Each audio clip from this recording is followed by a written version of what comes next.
اعوذ باللہ من الشیطان الرجیم بسم اللہ الرحمن الرحیم یخادعون اللہ والذین آمنوا وما یخدعون الا انفسهم وما یشعرون صدق اللہ العظیم رب اشرح لی صدری ویسر لی امری واحلل عقدۃ من لسانی یفقہوا قولی رب یسر ولا تعسر وتمم بالخیر آمین یا رب العالمین۔ سورۃ البقرہ کی آیت نمبر 9 میں نے آپ کے سامنے تلاوت کی ہے، اور اس آیت میں استعمال ہونے والے الفاظ جو ہیں ان پہ بات کرتے ہیں کہ ان الفاظ میں سے کون سے افعال ہیں، کون سے اسماء ہیں اور کون سے حروف ہیں، تو دیکھتے ہیں جی پہلا لفظ ہے یخادعون، فعل ہے، اور اس آیت کو میں 2 حصوں میں تقسیم کروں گا۔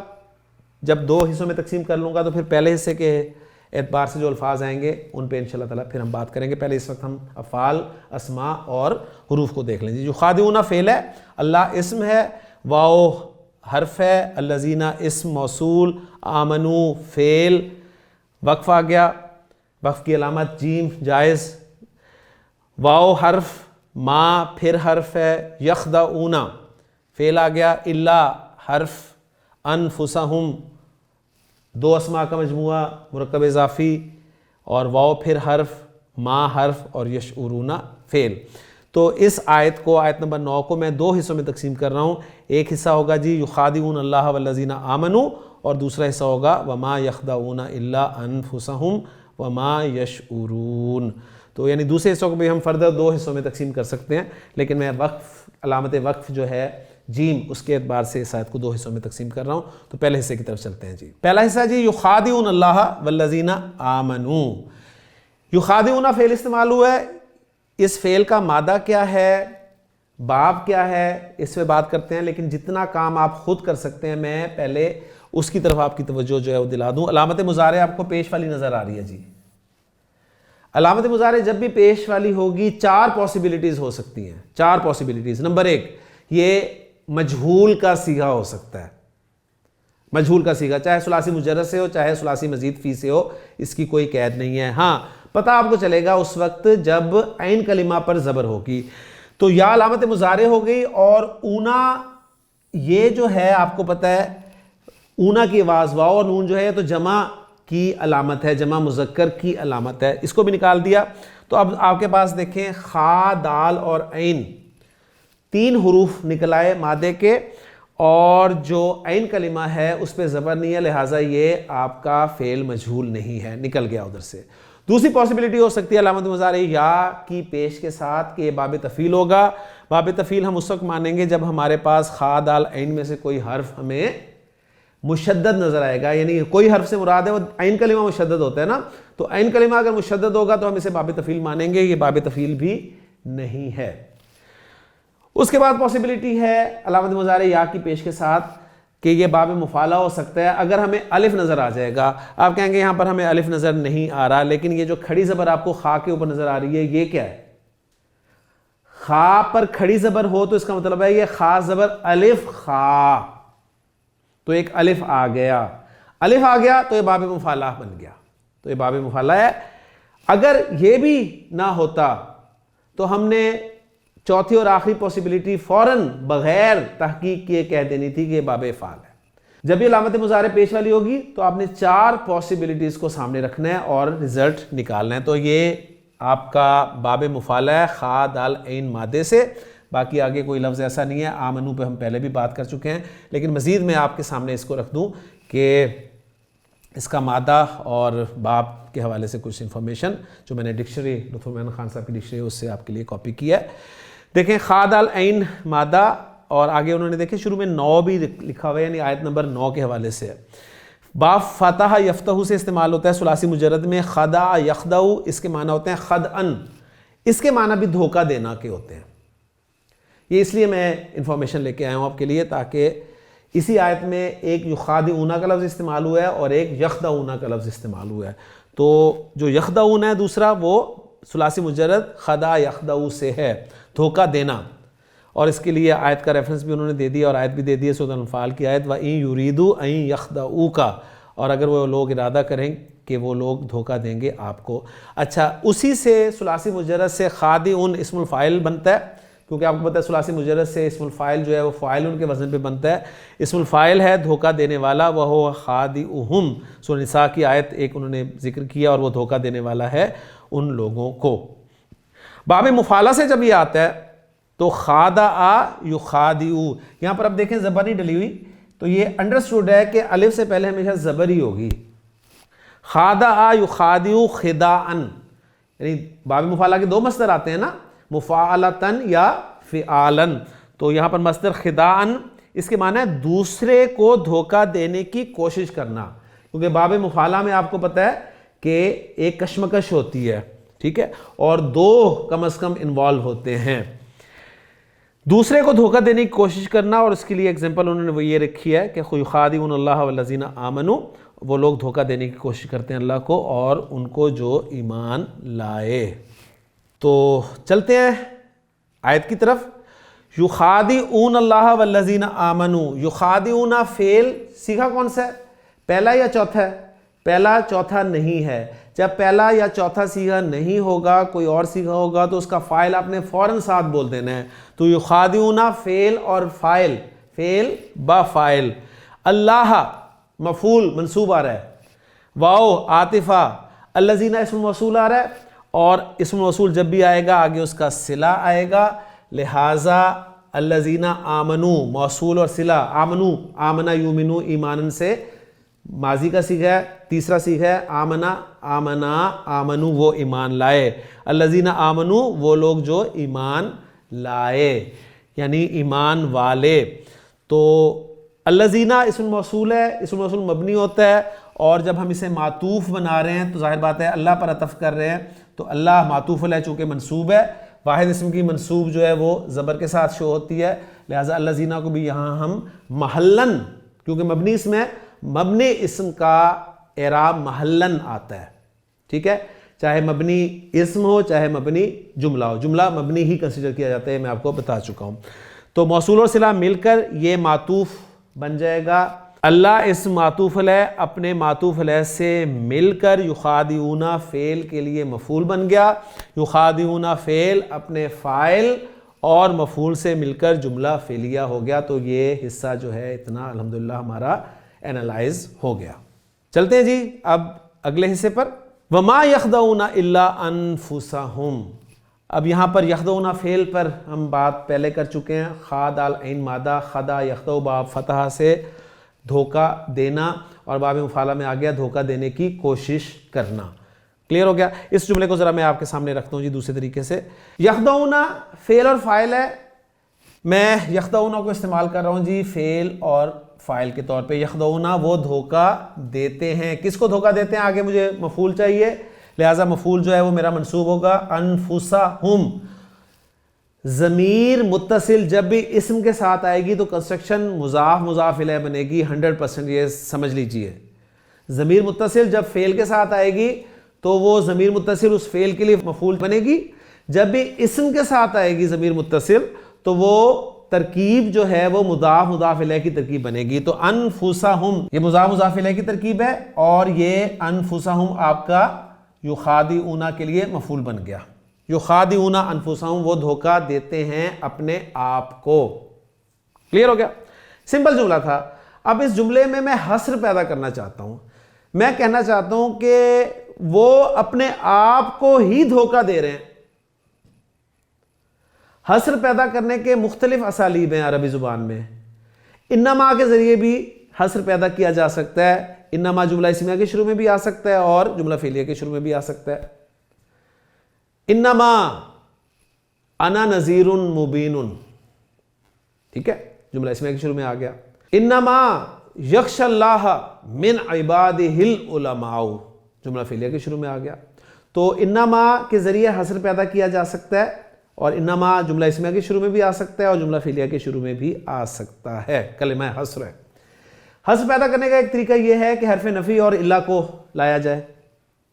یہ اسلوب بھی آپ جملہ اسمیہ میں بھی لا سکتے ہیں اور جملہ فعلیہ میں بھی استعمال کر سکتے ہیں. مثلا ان ھذا الا ملک کریم، ان ھذا الا ملک کریم، یہ آپ کی ایگزامپل ہوگی جملہ اسمیہ کی.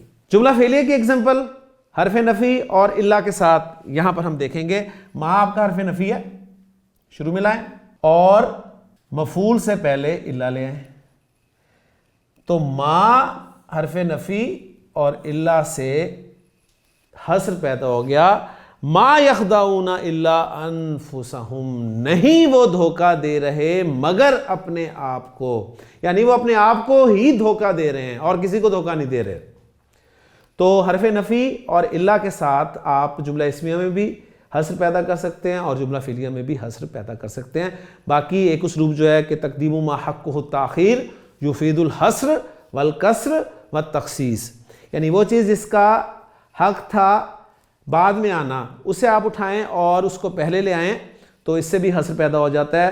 مثلا آپ نے کہا للہ ما فی السماوات و ما فی الارض، یا الحمدللہ سمپل آپ کا جملہ تھا، تمام تعریفیں اللہ کے لیے، آپ کہتے ہیں للہ الحمد، تو اب یہ حصر پیدا ہو گیا۔ خبر آ رہی تھی بعد میں، خبر کا مقام کیا ہے؟ خبر مبتدا کے بعد آتی ہے نا، آپ نے خبر کو اٹھایا اور مبتدا سے پہلے کر دیا تو للہ الحمد بن گیا۔ اب للہ الحمد بننے سے یہ حصر پیدا ہو گیا۔ اسے ترجمہ ہم کریں گے اللہ ہی کے لیے حمد ہے، اللہ ہی کے لیے حمد ہے۔ اس کے اور ایگزامپل للہ ما فی السماوات و ما فی الارض۔ اور اگر جملہ فعلیہ میں آپ حصر پیدا کرنا چاہتے ہیں اس پیٹرن پہ تو مفعول اس کا حق ہے بعد میں آنا، آپ مفعول کو اٹھاتے ہیں اور فعل کے بھی پہلے لے جاتے ہیں۔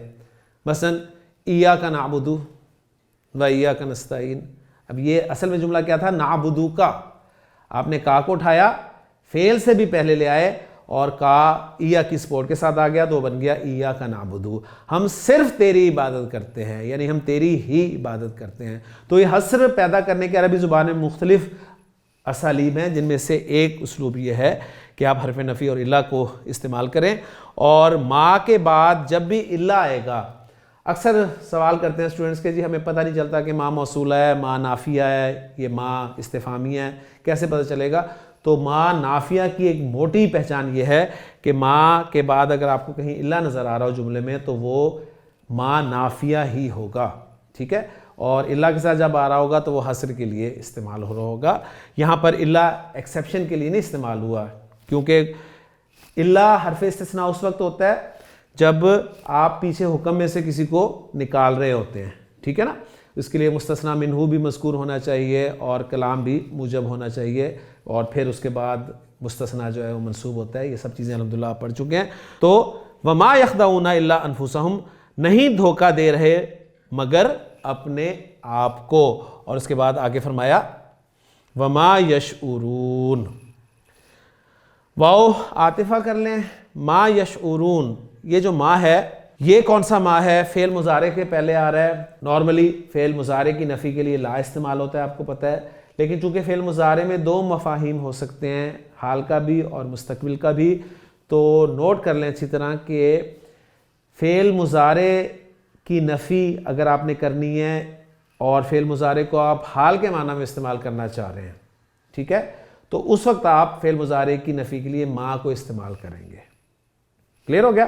یعنی فعل مضارع ما کے ساتھ جب استعمال ہو رہا ہو نفی میں تو آپ اس وقت فعل مضارع کا ترجمہ جو ہے وہ حال میں کریں گے۔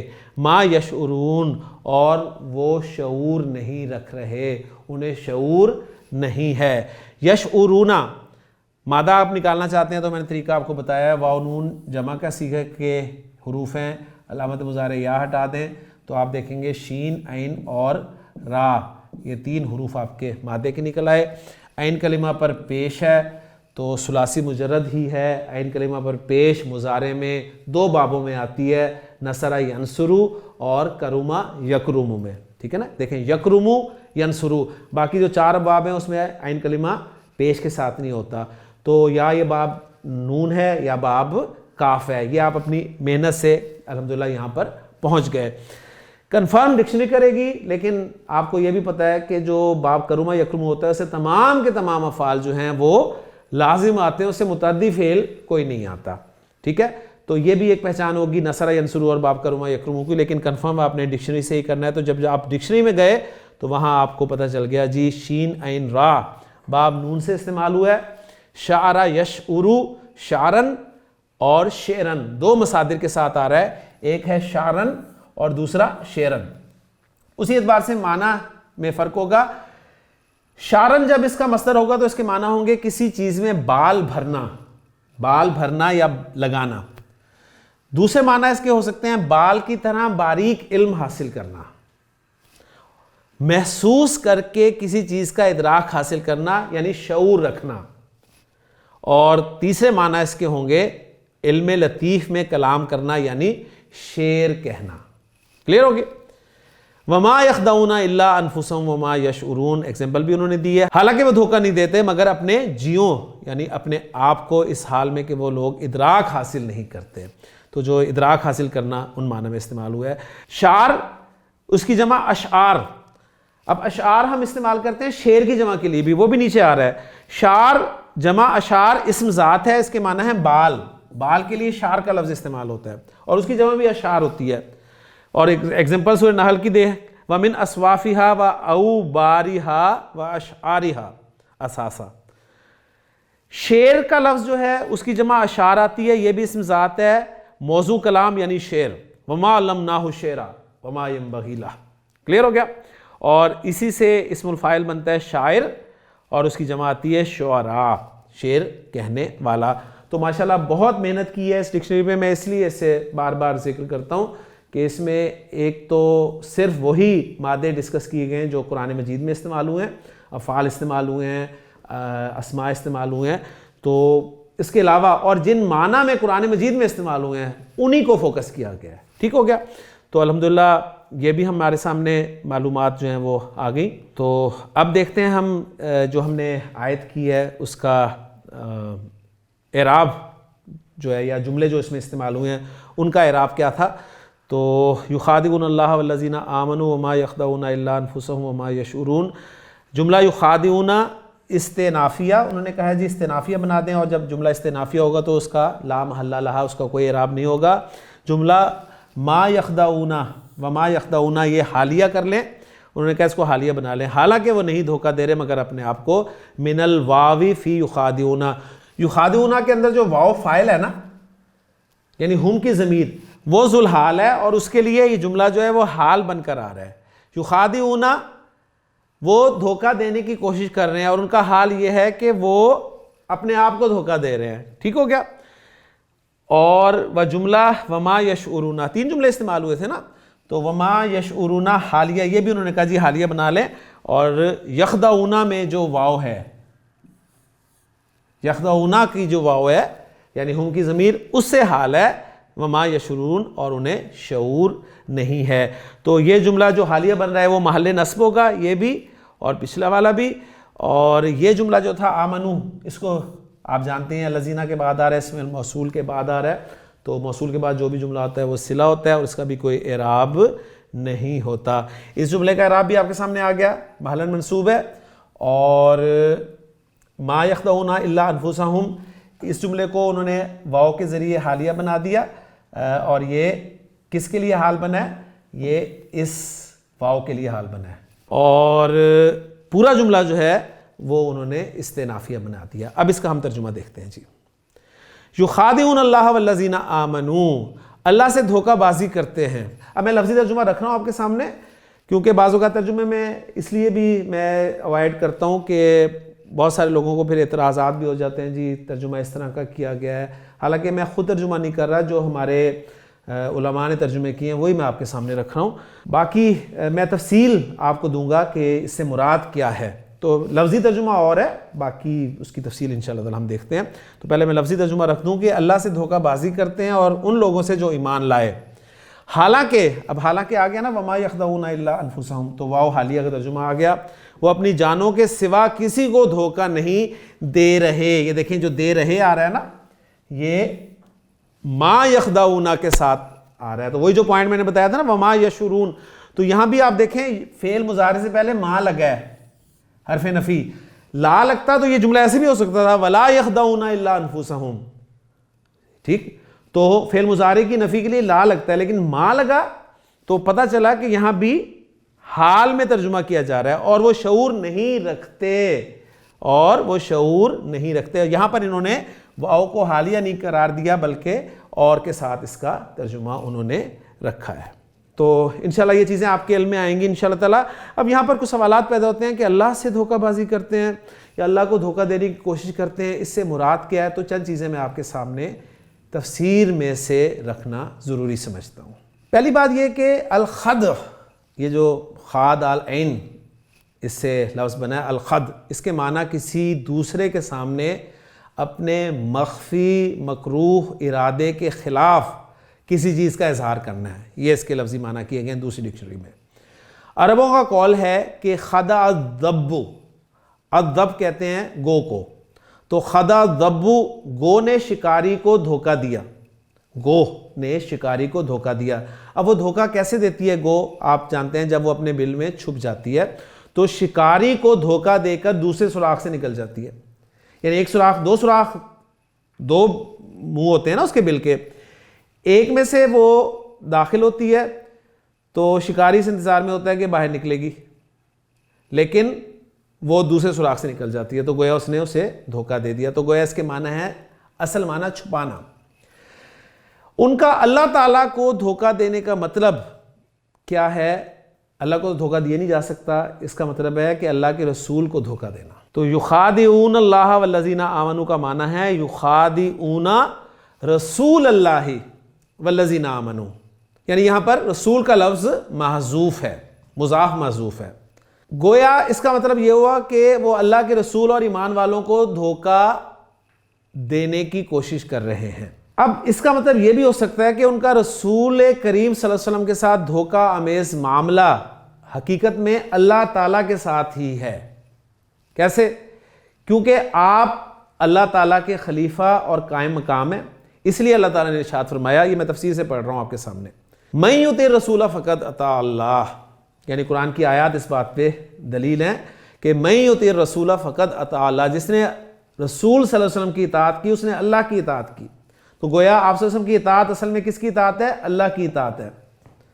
اسی طرح ایک اور جگہ اللہ تعالیٰ نے ارشاد فرمایا قرآن مجید میں کہ ان الذین یبایعونک، بے شک وہ لوگ جو ہے نبی صلی اللہ علیہ وسلم آپ سے بیعت کر رہے ہیں، انما یبایعون اللہ، وہ اللہ ہی سے بیعت کر رہے ہیں، آپ کے ہاتھ پہ جو بیعت کر رہے ہیں وہ اصل میں اللہ سے بیعت کر رہے ہیں۔ تو آپ صلی اللہ علیہ وسلم سے کوئی معاملہ فرمانا گویا اللہ کے ساتھ معاملہ فرمانا ہی ہے۔ تو اللہ کے رسول کو دھوکہ دینا اس کا مطلب ہے اللہ کو دھوکہ دینا، اس لیے اس رسول کو محذوف کیا گیا، مضاف کو محذوف کیا گیا اور یہ مفہوم رکھ لیا گیا۔ پھر ایک اعتراض یہ ہوا کہ جی خادع یخادع جو ہے یہ تو باب مفعلہ سے آتا ہے، اور یخدع جو ہے خدع یخدع یہ باب ثلاثی مجرد سے آ رہا ہے، تو باب مفعلہ میں تو ایک دوسرے کو دھوکہ دینے کی کوشش کرنا یعنی مقابلے والی بات ہے، تو اس سے کیا مطلب ہوا کہ وہ مومنوں کو دھوکہ دینے کی کوشش کر رہے ہیں اور مومن انہیں دھوکہ دینے کی کوشش کر رہے ہیں، وہ اللہ کے رسول کو دھوکہ دینے کی کوشش کر رہے ہیں تو اللہ کے رسول انہیں دھوکہ دینے، تو یہ کیا مطلب ہوا؟ تو اس کے حوالے سے بھی جو ہے تفسیر والوں نے بات کی ہے، وہ کہتے ہیں کہ یہاں پر یخادعون بمعنی یخدعون ہی ہے۔ اس لیے آپ دیکھیں گے کہ یہ جو کھڑی زبر ڈلی ہوئی ہے یہ اگر نہ ڈلی ہو تو آپ اسے یخدعون پڑھ سکتے ہیں کہ نہیں پڑھ سکتے؟ آپ پڑھ سکتے ہیں۔ اگر الف کے ساتھ ہی لکھا جاتا تو صرف اس کی قراءت جو ہے وہ یخادعون پاسبل تھی، لیکن اس رسم الخط میں لکھا گیا تو دوسری قراءتوں میں جس طرح پڑھا گیا ہے اسے یخدعون پڑھا گیا، ٹھیک ہو گیا؟ تو وہ پاسبلٹی اپنی جگہ پر قائم ہے۔ تو ایک رائے یہ ہے کہ یخادعون یہاں پر بامعنی یخدعون ہے، اور باب مفعلہ کا صیغہ جو ہے ہاں اچھا وہ کہتے ہیں کہ یخادعون ہی ہے، چلے لیکن معنی اس کے یخدعون کے ہیں۔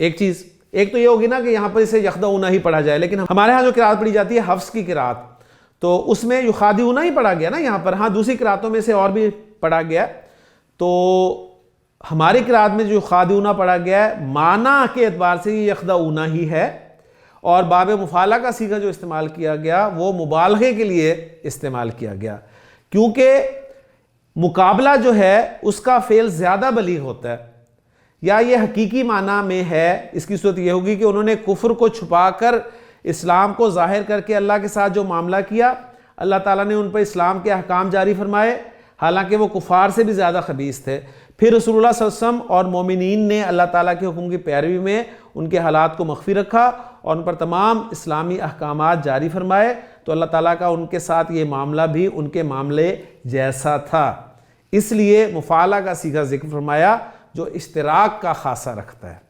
ٹھیک ہو گیا؟ تو یہ پوائنٹ آپ کے سامنے آ گیا۔ اور ایک رائے یہ ہے کہ باب مفعلہ کا صیغہ جب لازماً نہیں ہے کہ اشتراک کے معنی کو ہی ہو، جب یہ بغیر اس معنی کے استعمال ہوتا ہے تو مبالغہ اس میں موجود ہوتا ہے، اس میں مبالغہ کا مفہوم شامل کیا جاتا ہے۔ تو الحمدللہ یہاں پر ہماری آیت نمبر 9 بھی مکمل ہو گئی ہے، تو سورۃ البقرہ کی 9 آیات الحمدللہ مکمل کر چکے ہیں۔ انشاءاللہ تعالیٰ اگلے لیکچر میں 10ویں آیت کے ساتھ آپ سے ملاقات ہوگی۔ سبحانک اللہم و بحمدک، اشہد ان لا الہ الا انت، استغفرک و اتوب الیک۔